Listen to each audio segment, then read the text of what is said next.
Yo, what's up, boys? It's your boy Zeus here, right now, right here in this. No, I'm kidding. Yo, what's up, guys? It's your boy Zeus here, back at it again with another video. And yeah, okay, so this most likely I had to re-record the intro.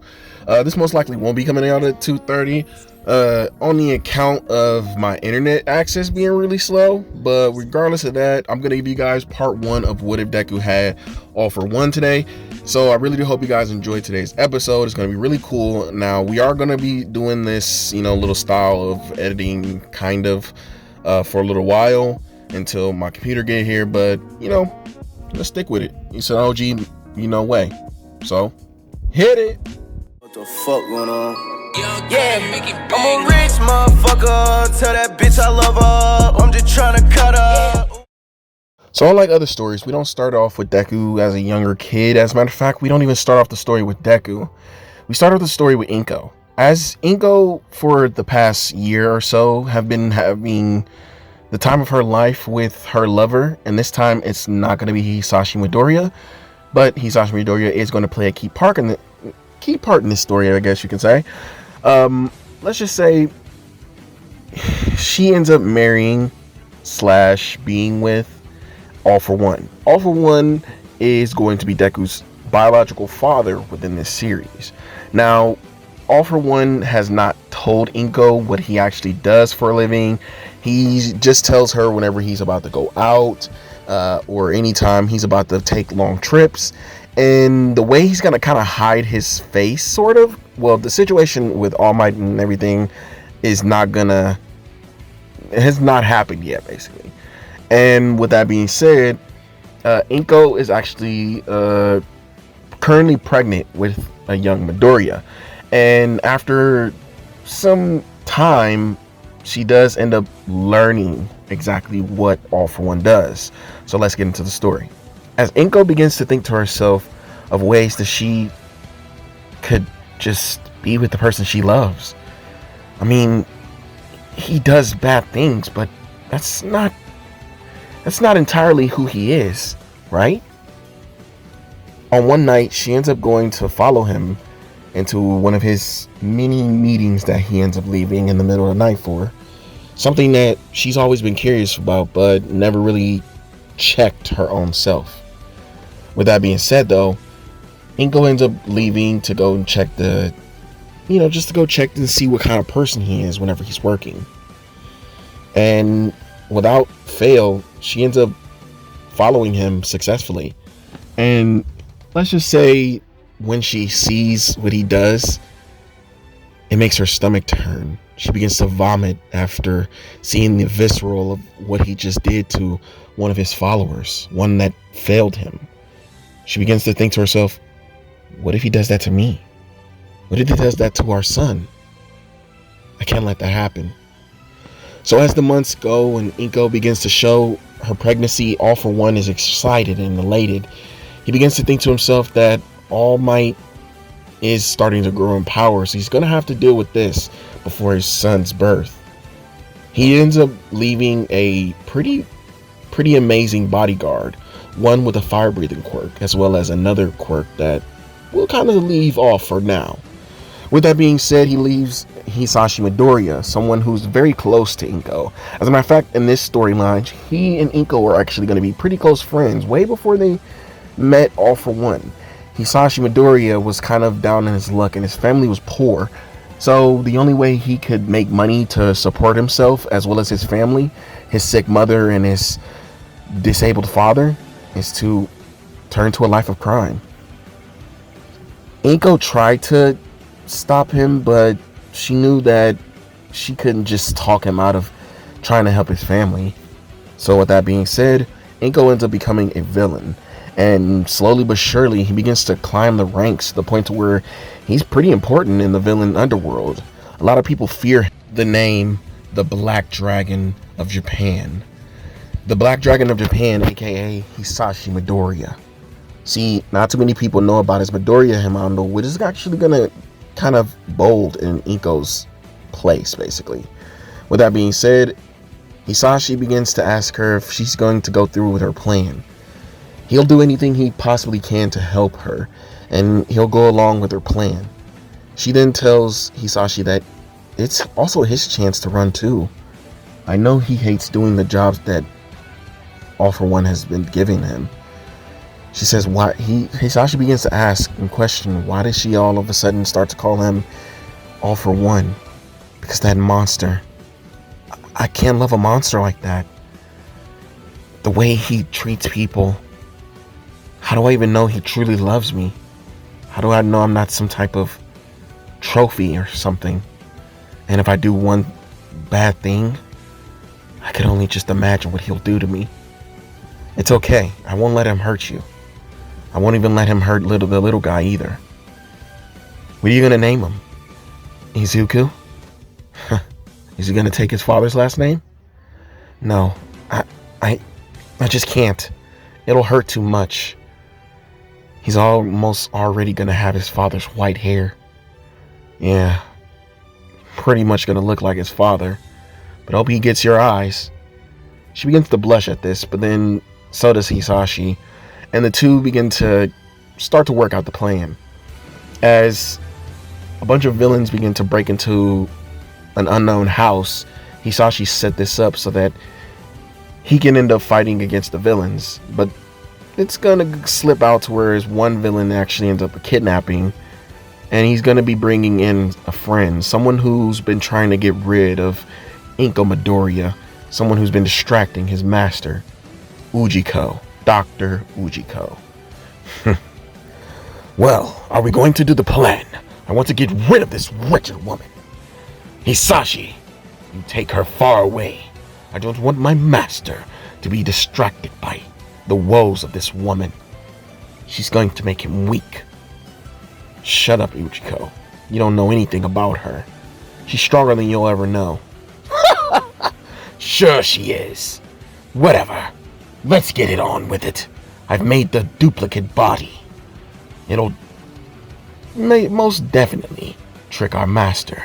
I hate the sound of doing it, but it needs to be done for him to truly realize himself as the great demon king of the criminal underworld. We will change this world for the better.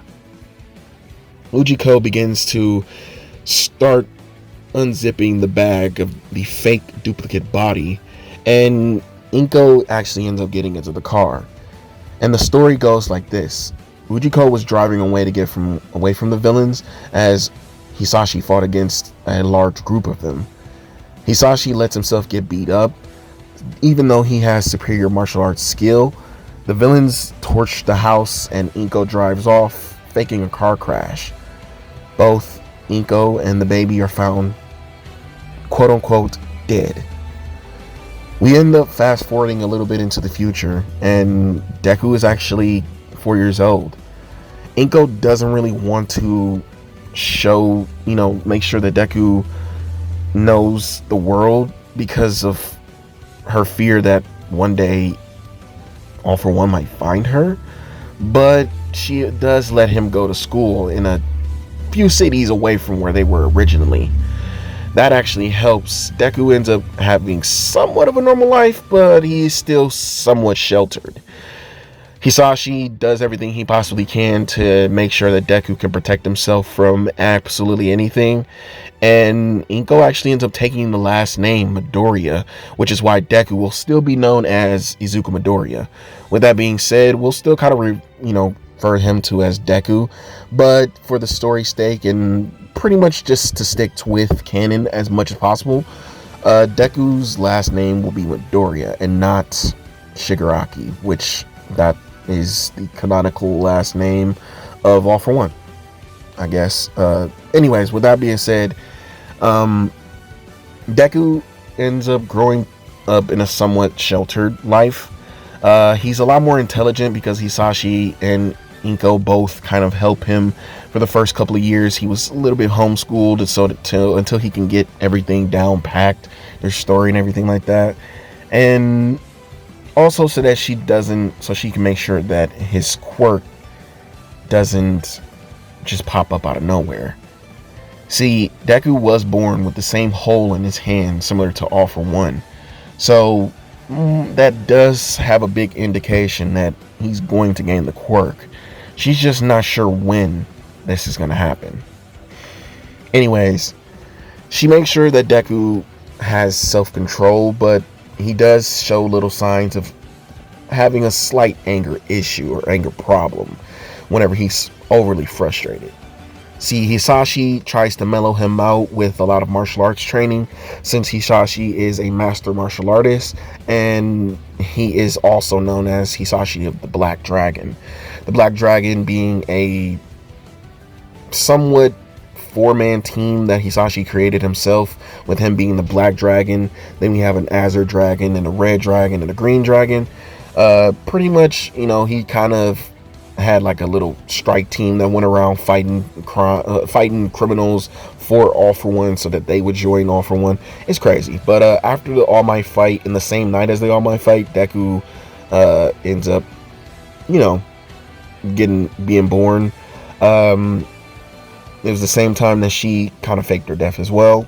All For One is kind of still down in the dumps, but his plans are still going to be the same like they were in the original series.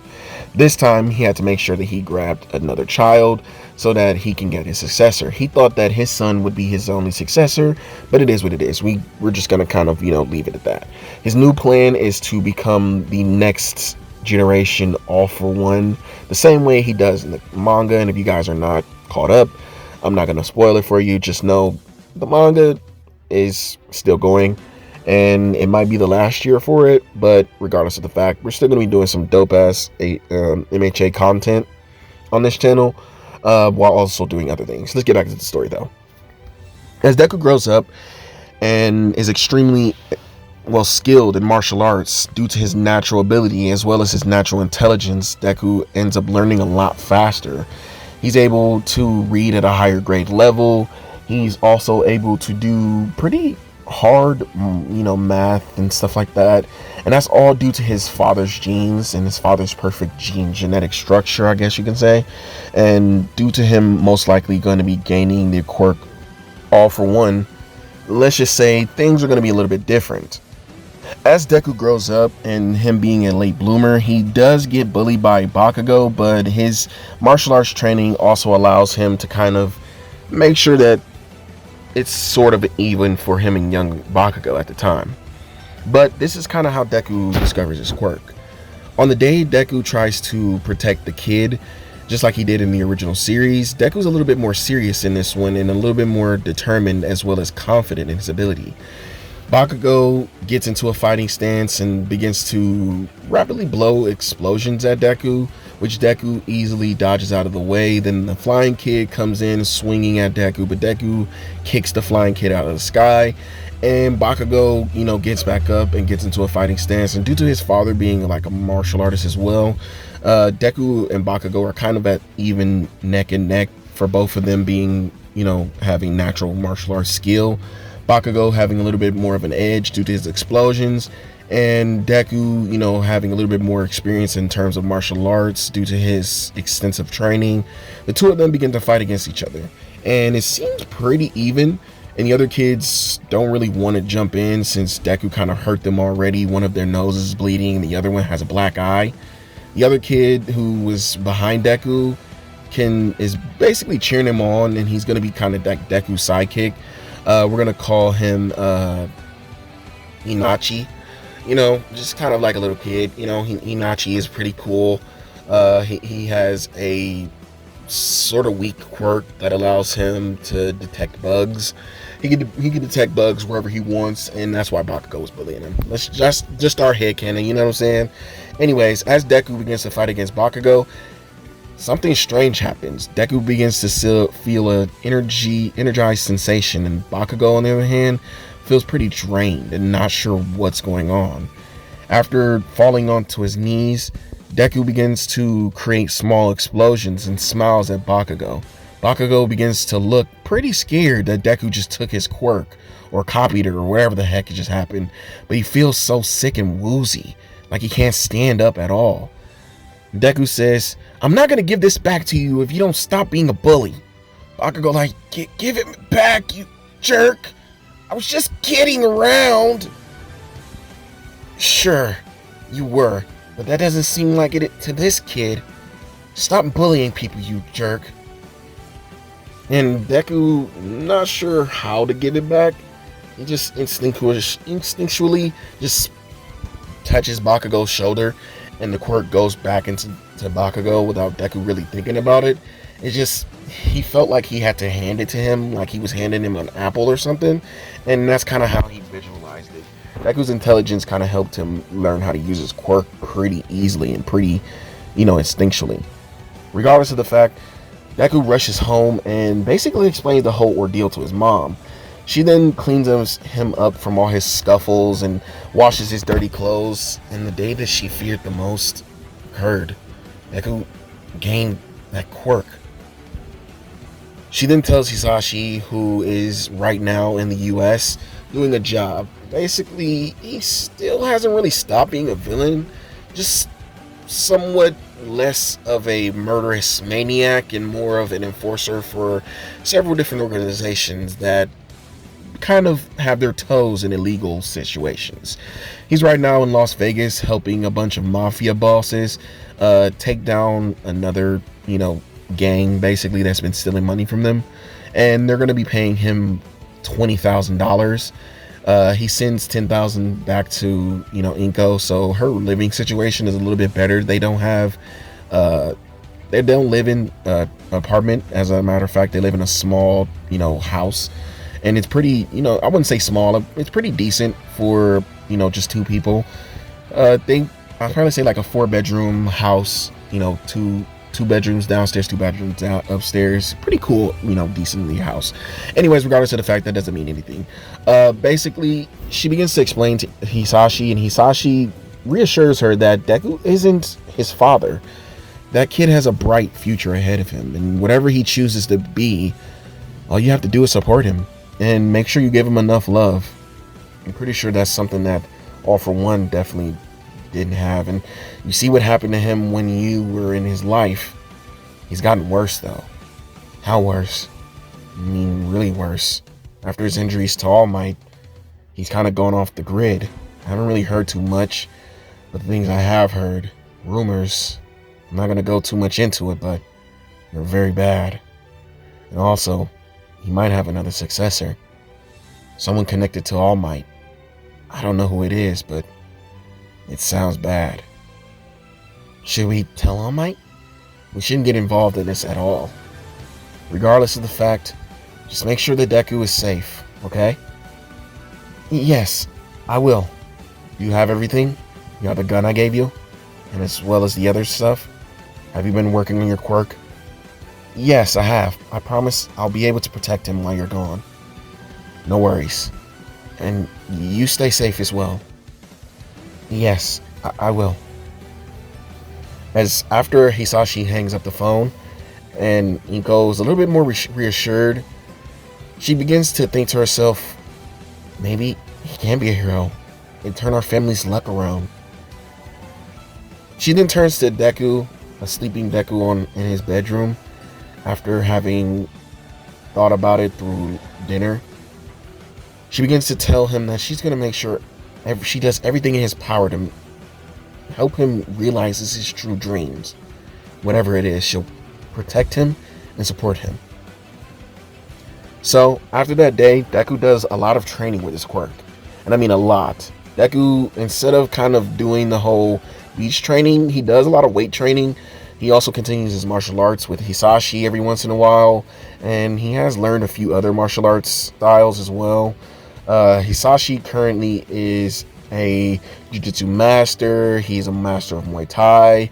He's a master of some Chinese martial arts, Kempo, and he's also a master of Krav Maga, which is an Arabic martial art. Deku kind of learned all of those as well as a few other stuff too, like Japanese boxing or Japanese kickboxing pretty much, and just like other little stuff like karate and judo as well. Stuff, little stuff that he can basically get at his school pretty much. Regardless of the fact, Deku's life kind of is a lot better than this one because one, he has a quirk. As a matter of fact, few quirks, though he kind of hides them in battle and kind of hides the fact of where he got them, because Deku pretty much goes out at night and sneaks out to go fight thugs Currently, he's only collected 4 pretty useful quirks. While that is somewhat his limit, he can go up to 5. But it'll put a big ass strain on his body. Like, I mean, huge strain. He won't be able to move even. He'll just have to stay in that one spot. I'll say that his quirk works similar to All for One. But since his body is so small, he can't really contain all those different types of energies inside of him. But as I did kind of ask people in the Discord which quirks that I should use, and basically let's just say that these are some pretty cool quirks. So pretty much he has a quirk called Impact Soul. He stole this from a thug who pretty much used a lot of kicks.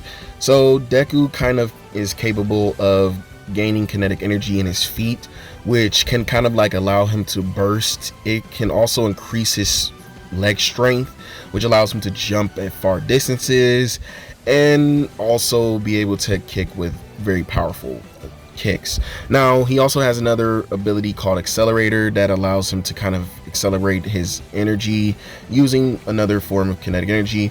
Pretty much as long as he's nothing is in his way, he can gain more and more momentum and motion and just gain more and more power, kind of like Juggernaut in a way. Another ability is actually going to be called Fire Empowerment, which he can gain power from fire, and it increases his physical strength as well as his durability.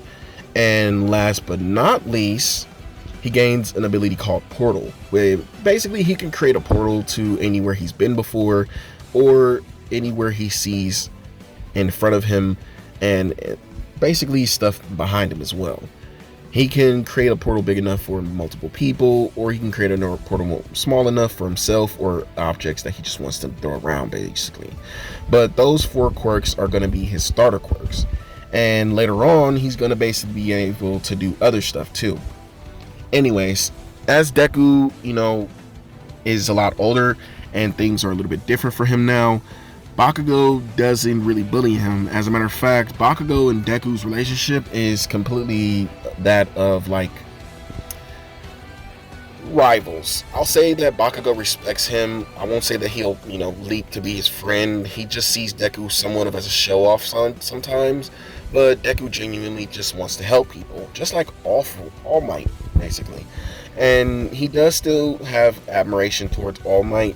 As a matter of fact, he doesn't even know that he is All for One's son. His hair, like I said, is actually similar to how it is before, but instead of being green, it's white. And he basically is capable of, taking quirks just like All for One. Anyways, with that being said, we will kind of end it there for now. Like I said before, I wanted to go a little bit more into this in depth with this stuff, but this more or less will kind of be like a part 1/part 0 kind of, to basically explain and set up the story. So we're gonna end it here. Anyways, I'm sorry for the kind of like abrupt ending. I did have more that I wanted to add on to this part, but I didn't want it to go over the 23-minute limit. But with that being said, we're gonna put part 1, part 2 on there, and I really do hope you guys enjoyed today's episode. Now, like I said, it was something to kind of build the story up, but we're gonna get into some cool stuff. Don't worry. Anyways, I love you guys, and I'll see you guys next time.